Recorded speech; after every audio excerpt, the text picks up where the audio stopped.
So, but then I can't knock down stones on this side. Ever.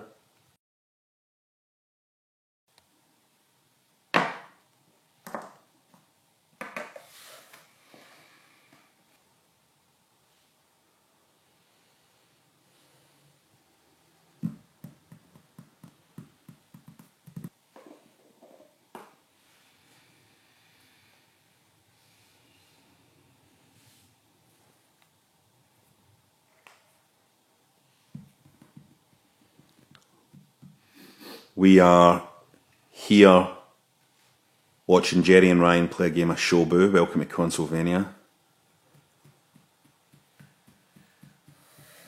How's it going, guys? I'm losing. I'm winning, and I'm going to show Boo how to play this. Let's show you, Boo. I'm going to show Boo how to play this for real. I'm going to win as well.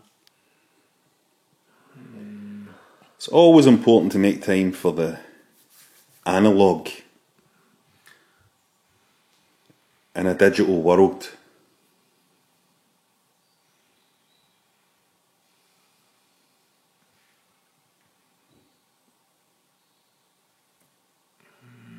You seem to have more options for this guy than I've got. It's because I've got a lot more stones, because I've been playing the game a lot better than you. I've been showboating. So I'd asked the guys running to play, well, to have a look at Resident Evil 4, and it's running up there just now, but currently still they're still playing Shobu. We should get going. Look, Resi 4's up there. Look how good the graphics are on the wee tiny pebbles that they've got in Shobu. What's the other thing else? So this is what's happening. On the Shobu screen, do you move it to there? This is what's happening. I can move to that. What the heck is this floating?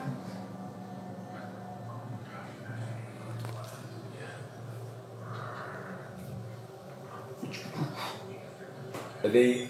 What's the story here? Do they hate all these people, or are they zombies yet? Or? They've got foreign voices. Right. Okay. So, right. So Careful! So Careful! Distrust, massive distrust. Is this post-Brexit or pre-Brexit? When's this set?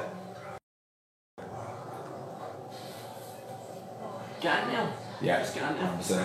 Oh, there's loads of them, Jerry. Headshot. Oh fuck! Totally fine.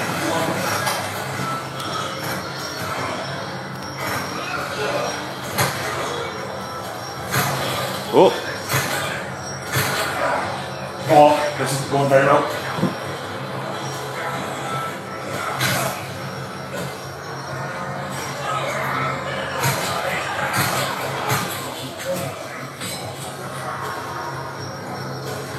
Cheese it! Cheese.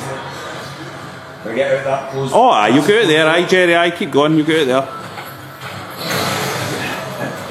Okie dokie. Where's the button for my chainsaw? He might be. Is he a friend? He's a friend. Maybe on your side. Oh, no ammo? Oh, sorry, okay, so definitely use the knife. There you go. Have a go at that, mate. Is that going to hurt me?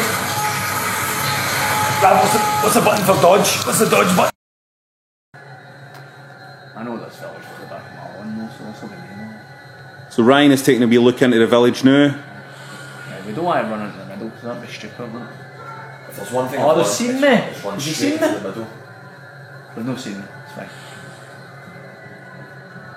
Ryan, What? run straight into the middle. No. It's too many. Eat that green herb. Did I pick that up? I did pick it up. I mean, I'll take a pot shot, definitely. Have I got any bullets? Oh no, I'll have good bullets. That's probably the best idea, isn't it? Ahí está. Shut up. Here we go. Oh, she's tough for the jokes. You gonna stop? I'm trying. Oh, there's a fella. Fuck off. Oh, here comes his boys. Is that No, that's it.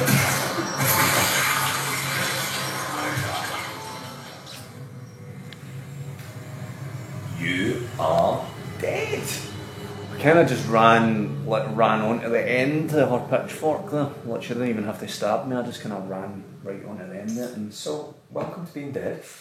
Listen to this.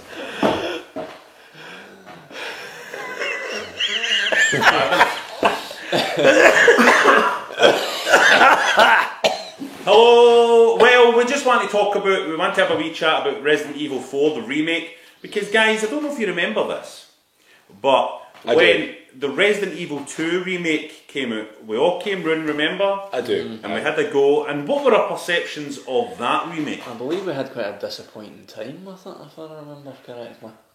Rumours of my death have been gravely exaggerated. Everybody thought Jerry was dead, but he's back. He's here. This Jerry's back, this one. I say rumours of my death were great. Rumours of my death barely raised an eyebrow either. That was the other kind of worrying thing. You like is that? Lean forward for the mics, guys. I don't know if we've mentioned this, but we've got new mics. Here they're here.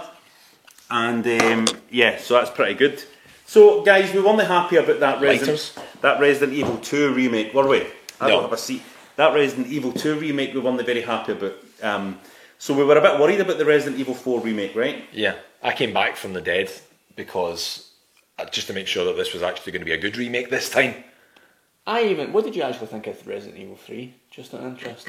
The remake? Because I had quite a alright time with it. I mean, it was a bit of trash. It was a disgusting piece of trash, but I had an okay time with it. I had a wee shot at it. I didn't think it was that great. I kind of played a couple of hours.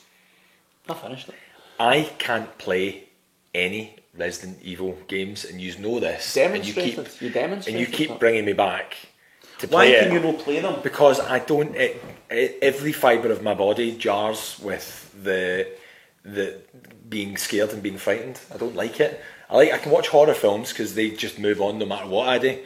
How are you going to cope when the apocalypse happens though? Because that's scary all the time. I'll just stay in the first scene. I just won't move towards all the villagers that are frothing at the eyes. Okay. The good news is that I think we're all very impressed with Resident Evil 4. I've played more than these guys have. But I do think just playing that village section is a good kind of guide for whether it works or not, right? There's not enough ammo.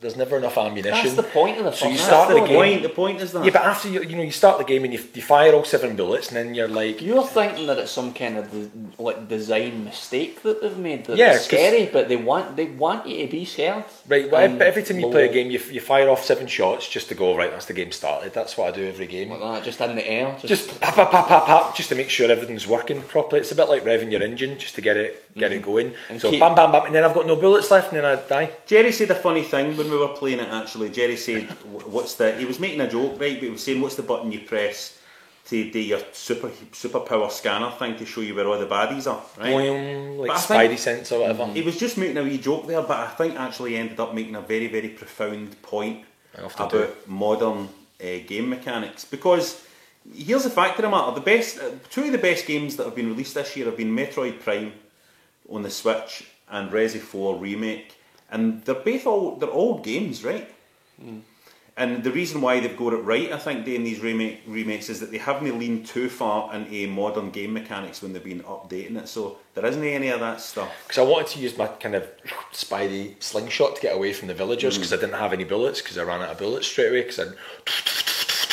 and then started playing the game, and there was no Spider-Man where you just have to kind of keep running around and they grapple you and it's really scary and I don't like it, and I don't know why Jerry they was make me dead, play it was it. good, wasn't it? Remember when Jerry was dead? Rumours of my death. It's been quiet, wasn't it? It's quite quiet. Rumours of my death. Relaxing. It's relaxing. Do you see the way the guy responded to Right, just to clarify, we're most being people dead? don't know, somebody on YouTube or something in the comments thought that Jerry had actually died. Just because we said that he died, somebody thought he'd actually died. The truth is, just because you say somebody has died doesn't necessarily mean No. that person has died. No. You know what I mean? And if you And do as if- think Fred West, for example. But if you do think I'm dead, don't like see next time they say I'm dead, like care a bit. When Jerry actually does die, we're not going to. It's not going to be like. 2025. It's not going to It's be not like a 30-second throwaway. When we'll do a bit about it. Uh-huh. We'll do We a did good tribute 3 or episodes. 4 minutes. We'd wear a couple of tuxedos and we'd do a tribute episode Absolutely. to Jerry. We'd do a full 7 minutes, easy. Would it be black and white? We're not going to pass up that opportunity for a bit of filler in Castlevania, obviously. Yeah. Listen, Resident Evil 4 though, I've been incredibly impressed. Me and my daughter Hope, she just finished Resident Evil 4 maybe... What age is Hope now? Hope is 16 now, and she finished Resident Evil 4 for the first time maybe a year and a half ago, 2 years ago.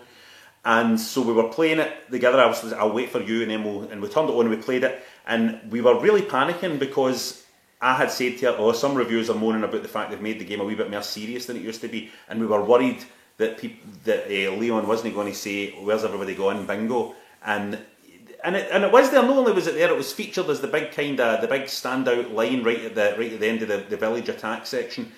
And I just kind of feel like the people that have made this game love Resident Evil 4 as much as we all do. You know what I mean? Probably we shouldn't talk about it for too long, because if we talk about it for too long, they'll remake it again. That's true. We're talking, you know what I mean? Cause it's true. And then Hope might be actually old enough to play it by that stage if they keep remaking it. Is it a PEGI 18? Is that not a... Why? Is that good parenting? Why does this Resident Evil 4 remake work when the Resident Evil 2 remake didn't? I've got a theory. What? Resident Evil 4 is better than Resident Evil 2 anyway? No, because that is true, but Resident Evil 2 is a brilliant game. I played through it again recently on Nintendo 64, actually, Resi 2, and it's brilliant. But it's an old game with old controls, the tank controls and stuff, and the game that Resi 2 is the perfect game for that kind of control system, the panic that instills in you. The mistake they made with the Resident Evil 2 remake is they kept the same kind of setting and the same kind of structure and the same kind of pace, but then put in the new kind of game mechanics where you could run about freely, and you ended up just feeling like the two things didn't fit. It was a mistake. Whereas Resi 4, you can see now, we always knew this, but I think this remake just clarifies it in our minds. Resident Evil 4 was almost like the first modern third-person action game. Mm-hmm. You know what I mean? How many bullets has it got in it? Which one's got more? You know, you can make loads and loads of bullets and stuff, and you can end up, you get... I never get to that point because I've already run out of bullets by that stage, and then I'm already... I don't... Spider-Man's got a thing where you can go through. Spider-Man's the one, Resident Evil. That's another problem I've got with it. There's a lack of Spider-Man. Anyway, I think it's really good. I've been really impressed with it. The boys had a good time. It was nice to see their wee faces smiling. You think these guys can only play games with stones and ropes, but you should see them with the controllers sometimes. I know some of the buttons. Not all of them, but I know some of them. Yeah, there's the X1. What's the one for firing bullets? I know that one. Last question, boys. Right, and this is a big one. Start the game. Metroid Prime remastered came out, brilliant game. Resi 4 remake, brilliant game. What other game for that, round about that period, would you like to see remastered and remade? What year are we talking about? What year is Resi 4? Oh, who knows? GameCube era. We should know that. GameCube era, 2004? 4? GameCube era. Well, a game came out in 2003. I'm loath to bring it up on Consolevania, but a game did come out in 2003 that I'm quite keen on, that I would love to see a really good remake. I know what is it? Morrowind. But they did a tarted up version, but it wasn't the same. They fucked it. So you'd like a redo of Morrowind? Whatever. Remake Dark Souls again. Just keep remaking Dark Souls. What year did God Hand come out? 2005, 4? Well, there's a good shout. God Why has God Hand not been Why has that not been remade? Why is it? Is it because they got it right first time? I think only about 14 people played it. You go on God Hand, you fire the fire button 7 times, and you still have a really good time, no matter what. You can still get right into it. Do you think that's like a cheat code or something, firing the fire button 7 times? It's just, I'm here, I'm alive, I'm starting, start the game. Okay. Everyone does it. It's one of those things that no one talks about, but everyone does it. I'd like to see a remake of... There was a God Hand too. I'd love to see a remake of Knights of the There's not? No. Knights of the Old Republic, but they're doing it anyway, so... Yeah. Aye. There was an old Namco game called Breakdown, where it was like first person, you do that with your punch with your hands. Pretty sure it's Namco. You want to see that remade? Did they ever remake any of those football games? Did they ever, after the success of FIFA, did they ever do that one again? No. They just got it right first time? Not I've heard of. But here's what they should do. They should just make new games that are as good as the old ones. It's time to scrap all that shite, all the fucking Assassin's Creed shite, or the your barely even controlling it, or the God of War walking about and the very first puzzle you come across, somebody over your shoulder goes like, "Here, you probably meant to do this here." Stop fucking... let us play the games. Fucking wrap it! Wrap it! Know what I mean?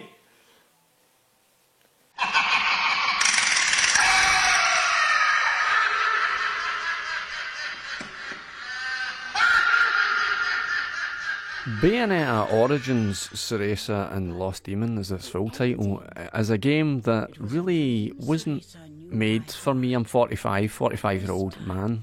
It's a game about the young Bayonetta and her inner demons, battling her inner demons, and it's got, as you can see, a kind of very, very, very pretty, colourful storybook aesthetic, and it's got things like Irish mythology in it, among other sources. And Bayonetta is exploring this forest with Cheshire, her cat, and the game's a lot about the friendship between Cheshire the cat and Bayonetta, but this is the gameplay here.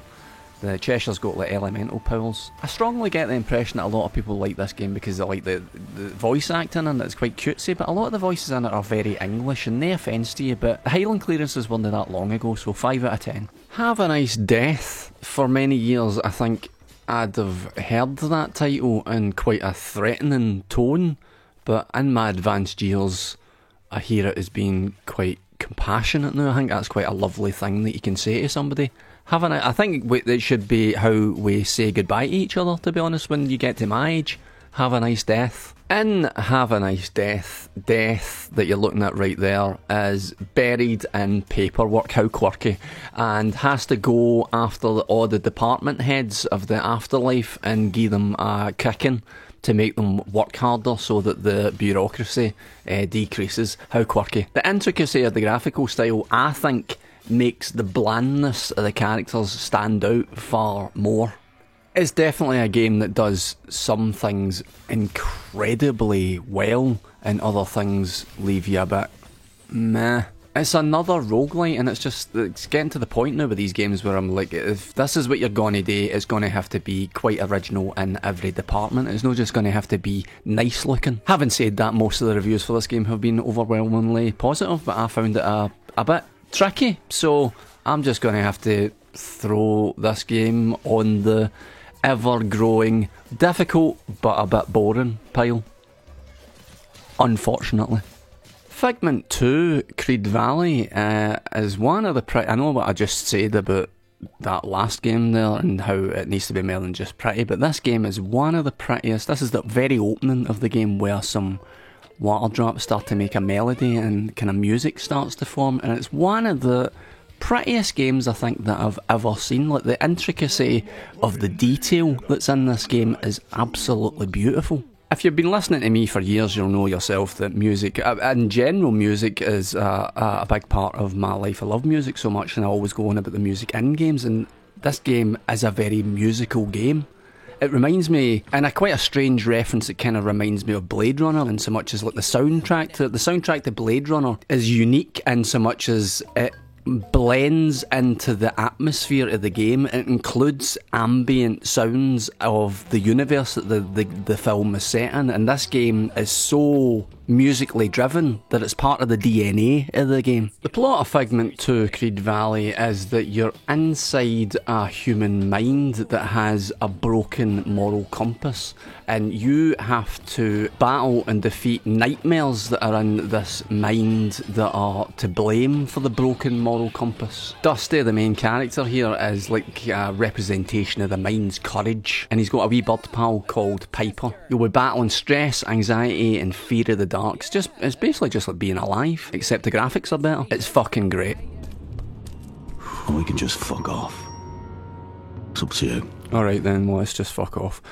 As long as this is Peaky Blinders, The King's Ransom. As long as Peaky Blinders has existed and as long as people have been enthusiastic about it, I've had a kind of puzzled expression on my face. An expression that says, is it just the haircuts and the hats that you like about this show? Because as far as I can tell, there's a lot of much better shows than Peaky Blinders. Also, it's called Peaky Blinders, which is a really stupid name. Look at this hard-hitting violence. It's shocking, innit? It's shocking. I'm shocked by that violence. The way you're just kind of lightly tapping that hammer off that fella. The plot of this game is that you're a deserter and you face a firing squad, and apparently it's set between series 3 and 4, but I wouldn't know because I don't watch it. It's only about 3 hours in length, and in terms of building the world, it's okay. Looks like so many VR games. The gameplay is just as ropey as you end up just glitch hunting. It has zero AI. The characters are all residents of Uncanny Valley. It's just no very good. Peaky Blinders. It's no Peaky Blinders. It's not actually that good.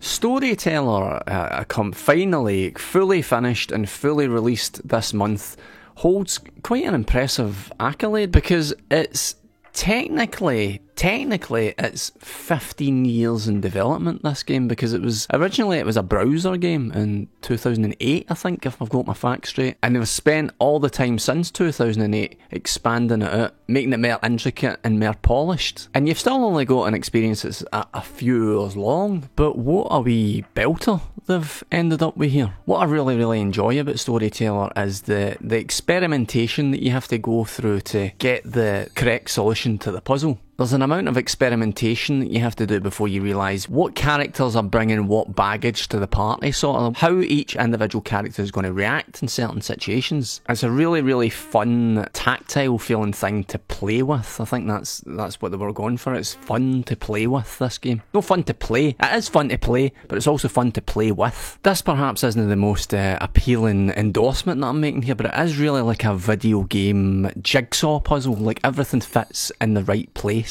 It's a very satisfying and joyful little game. It's an indie game. Right team, this is called, I'm having to read this off my phone, Tetsudo Nippo Real Pro Tokyo Soko Nagoya Tetsudo Hen for Nintendo Switch. Let's do this. Now, as you all know, Rab Florence is a big fan of the Densha De Go style games, right?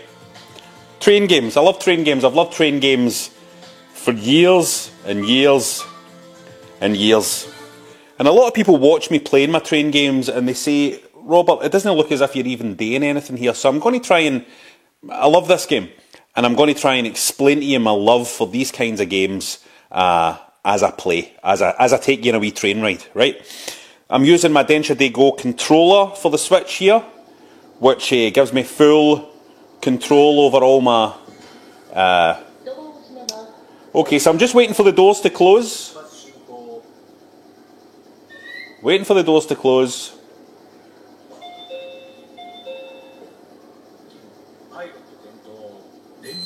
And we're off. Okay. And we take off by pulling back on this lever here. Now you'll see on the right side of the screen there's a little graph that's following a green line, and that is the kind of optimal speed and acceleration that I want to be following as I move from... That's me just blowing my horn there just to say hello to the other choo-choo train. So you want to stay as close to this green line as possible as you accelerate. In 1,000 metres,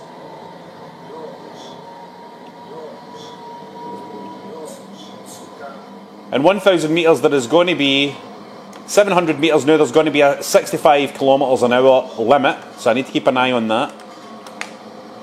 So I'm just keeping an eye on my speed, just working on my lever here. There we go. Very nice. Right, starting to decelerate now. So up on the lever, past neutral. Up, bring it down, bring my speed down, moving past these wee suburban houses here. Bring it down a little bit more. We want to stay optimal again, like I said, on that green line. Level out a little bit as we come under. We're good for the speed limit. Now we're starting to come into the station, and this is where this stuff gets critical. You can see on the right side where the track is here, my distance to the station. What I want to do now is start to put on the brakes. Back to neutral a wee bit. I want to check my time up here because I want to be arriving at the right time ideally as well. I need to put the brakes on a little bit more here. Slow down, back to neutral. Maybe even a wee bit more, back to neutral. Crawling in. 4, 3, 2, 1 metres. Let's stop. And I stopped 98 centimetres away from where I was supposed to stop on the platform. If we look here, I get an S rating there, but let me just explain the S rating to you, okay? So this was the time that I arrived at the station, and I was 15 seconds early. You want to be at exactly the right time, ideally. I was 98 centimetres past where I was supposed to stop, so not the maximum points there either. And this is that green line that I was talking about, where you want to keep that kind of optimal acceleration speed point. I was within that plus minus 3 kilometres an hour speed through the whole trip, which gives me an S.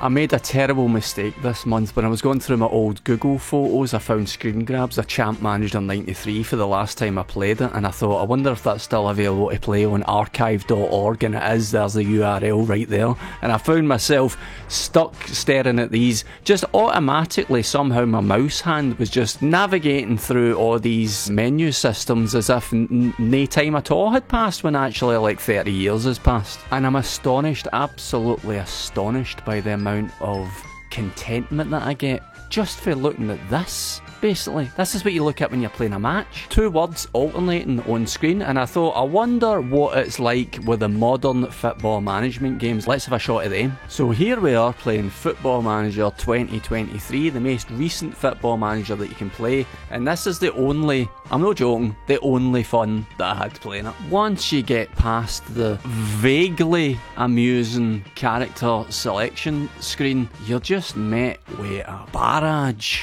of fucking boredom. I always go Preston North End. I've been a Preston North End fan since I played Champ Manager 93, and I picked them purely at random, and that's the team that I always pick when I play football games or football management games.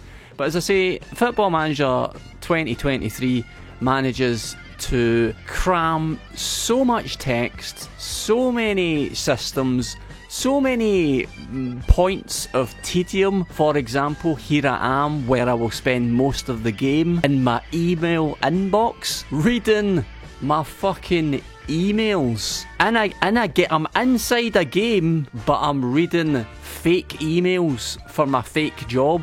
Maybe surprisingly to some people, that doesn't give me the level of contentment as the attack and defending text on screen for Champ Manager 93, because it's boring reading your emails, fake or real. It's a boring thing to do, and you need to do it all the time. In this Football Manager 2023, they should have called it Email Manager 2023. And I realise while I'm playing this borefest that things that are in this game, like having to give a meeting to your players, having to get your players into a boring old conference room and answer their stupid questions and give them pep talks and things like that, and try and improve your... This is me saying that, by the way, that I think we'll get automatic promotion this season, and they're actually offended that I believe in them so much. They're hurt and offended that I think they're good enough to get promotion. If this was Champ Manager 93, I would transfer list every single one of them. Get rid of the lot of them. Now we're in a press conference where we're having to answer a load of reporters' stupid questions. Stupid, endless questions, because you need to build a relationship with these twats, apparently. Where's the fun? Where have they put the fun? Wait a minute. Oh, I found the fun. I found the fun. It's no AAA fun. It's no AAA fun, but it is still fun. These match environments that are these 3D environments are very, very Video Guidance Hunter and Reorg-esque.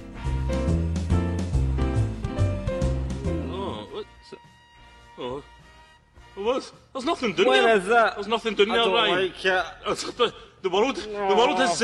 I've seen that. Yo, man, I got your shorts on by mistake, man. Give it down, harder. Wow, those accents are not okay. So Football Manager 2023, I thought was a big pile of steaming, boring crap, to be honest. It was barely holding it together. Everything that's been added in it since the management games of 1993 are things that I have in my head anyway. This looks incredibly basic what you're looking at, but in my imagination, Morrow, like my striker Morrow there, he's like a rock star type figure. He's got a Twitch channel, maybe not in 1993, but he's got a Twitch channel and he races race cars and he has like 2 girlfriends because he's like as cool as he's like a cool guy, cool and sexy guy, and he's rich because I'm getting them win bonuses of like £500 a match. So he's rich because we win a lot of matches at Preston. But my point is, a lot of the things that I'm adding when I'm playing Champ Manager 93, you can't add when you're playing Football Manager 2023 because it's all been distilled down into endless boring emails and lists and categories. Boring. Just boring, flabby, dry, overly time consuming, boring. Just distill it down to attacking and defending. This, for Champ Manager 93, it's the tip of what makes being invested in a game compelling. Tell you, I would love it. I would love it if they brought out a management game that was just as simple as this and as straightforward and as pure as that. I would love it. Thanks for watching this bit. I don't even really know why I made it. I will love it if we beat them. Love it.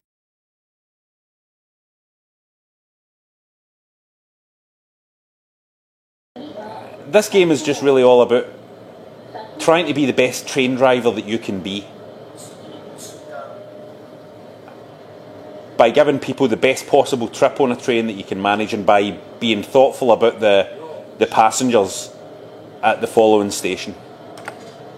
Just going a wee bit too fast here now. I just want to slow down a little bit as I come through this station. Again, keeping on that optimal line. Back to neutral. Going nicely. The good thing about train games as well is when everything's going smoothly, you can take your hands off the controls. Just want to correct that a wee bit. Put the brakes on a wee touch. You can take wee breaks. You can turn round. You can just, relax. Maybe have a sandwich as you're driving your train. Up I come again. But I like to keep my hand on the lever most of the trip. I really like how this game looks. It uses video, this game. As you slow down, the video slows down. You get weird wee things happening, like you see people on bikes at the side, and sometimes if you slow right down, they're pedalling almost in a kind of stop motion way. But I do like it. Densha Day Go is normally graphics. This game is video. Like an old PS3 game called Railfan that I really loved, that was featured in an earlier episode of Consolvania, actually. But I like this. I like being able to see the real areas, the real train track, get a vibe of what the place is actually like. You know what I mean?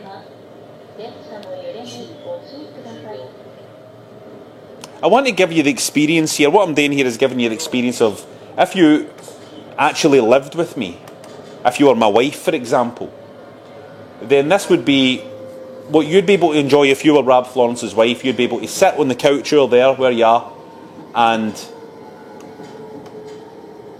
watch me driving my train.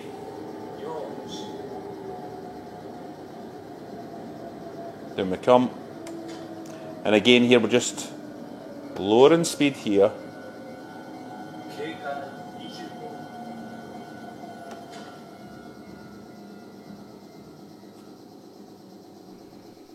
Like imagine actually being married to him. Got a wee uphill here. Imagine this is what you'd signed up for. Huh? Fuck me. Another train coming through.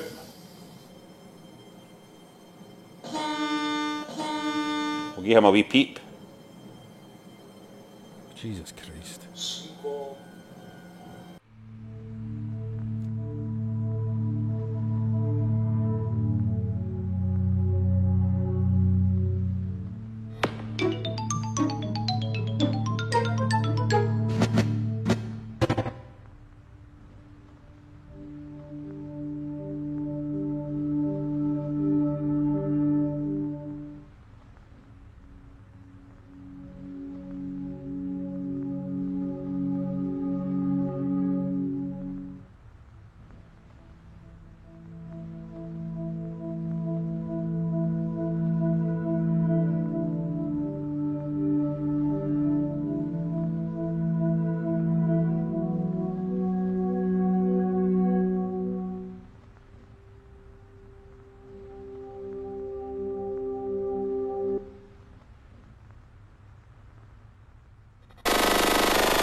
I find these games very zen, very calming. I find them quite meditative, you know what I mean? Right, we are now only 900 metres away from the station.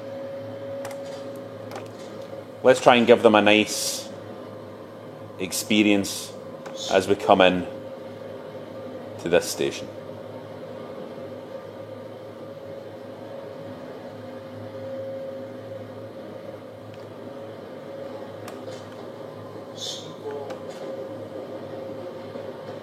Oh, there's a bullet train away past, look. There was a bullet train, did you see it? The bullet train went past there, look at that. Very cool. Now that's a treat. That is a treat, I'm glad you got to experience that.